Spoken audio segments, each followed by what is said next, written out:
জীৱিত আছে ৰহাৰ যিগৰাকী কিশোৰী নিৰ্দেশ হৈছিল যিগৰাকী কিশোৰীক হত্যা কৰা সন্দেহ কৰা হৈছিল সেই কিশোৰীগৰাকী জীৱিত আছে আৰু নগাঁও আৰক্ষীয়ে ইতিমধ্যে গড় চুকৰ পৰা উদ্ধাৰ কৰিছে কিন্তু কোন সেইগৰাকী কিশোৰী বা যুৱতী আছিল যিগৰাকী মৃতদেহ উদ্ধাৰ হ'ল তাক লৈ এতিয়া অনিশ্চয়তা আছে আমাৰ লগত নগাঁৱৰ জ্যেষ্ঠ আৰক্ষী অধীক্ষক স্বপ্নল ডেকা ডাঙৰী আছে আমি তেওঁৰ পৰা জানিব চেষ্টা কৰিম ছাৰ নতুন নতুন ৰহস্য আৰু নগাঁও আৰক্ষীয়ে যথেষ্ট তৎপৰতাৰে কাম কৰি আছে এইখিনি দেখিবলৈ পোৱা গৈছে গুৱাহাটীতো কেইবাটাও অভিযান চলিল আৰু এতিয়া যিগৰাকী কিশোৰীৰ কথা কৈছে কিশোৰীগৰাকী নহয় বুলি গম পোৱা গৈছে হয় আজি আমি উদ্ধাৰ কৰিছোঁ তেখেতক আমি পম্পী দলে বুলি মহিলা এগৰাকীৰ ঘৰত তেওঁ আশ্ৰয় লৈ আছিলে তাৰ পৰা উদ্ধাৰ গুৱাহাটী গড়চুকত তাৰ পৰা আমি উদ্ধাৰ কৰা হৈছে আৰু বাকী তেওঁক আনি থকা হৈছে তেওঁ অনাৰ পিছত সোধপোছ কৰি ল'ম আৰু সোধপোছ কৰাৰ পিছত আমি বাকীখিনি আপোনালোক ক'ব পাৰিম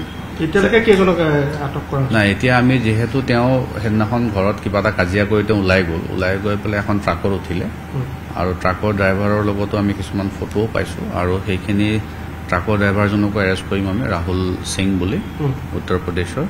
আৰু তাৰপিছত তেওঁ গৈ গুৱাহাটীত আমি ধীৰাজ কুমাৰ অলৰেডি এৰেষ্ট কৰিছোঁ আপোনালোকে জানে তেওঁলোকে 2 দিন আশ্ৰয় দিছিলে আৰু 2 দিন আশ্ৰয় দিয়াৰ পিছত আকৌ তাৰ পৰা নিৰুদ্দেশ হ'ল হোৱাৰ পিছত সমৰজিৎ দলে বুলি এজন অটো চালক বুলি আমি গম পাইছোঁ তেওঁ ছোৱালীজনীক পাই নিজৰ ঘৰত লৈ যায় আৰু নিজৰ ঘৰত সমৰজ্যোতি পম্পী দলেৰ লগত আছিলে এই 3 দিন তো আমি তদন্ত কৰি আছিলোঁ আপোনালোকে জানে আৰু সেই তদন্তৰ ভিত্তিত আমি যি সংবেদ পাই আমি ৰাতিপুৱা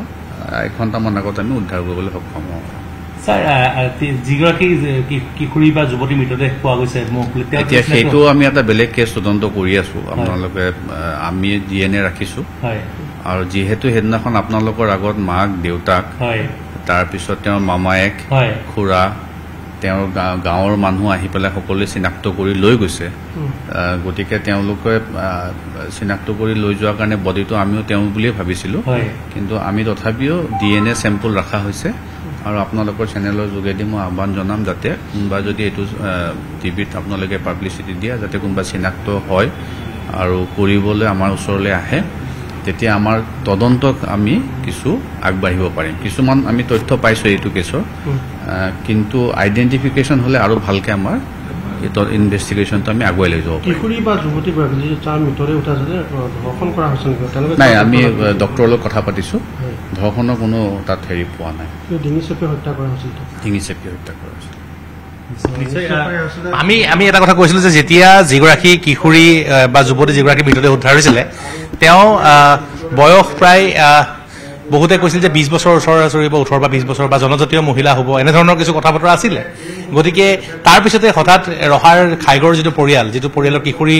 নিৰ্দেশ হৈছিল তেওঁলোকে আহি পেলাই হঠাৎ নগাঁও আৰক্ষীক ক'লে যে সেইগৰাকী তেওঁলোকৰ কিশোৰী আৰু সেই নগাঁও আৰক্ষীয়ে তেওঁলোকক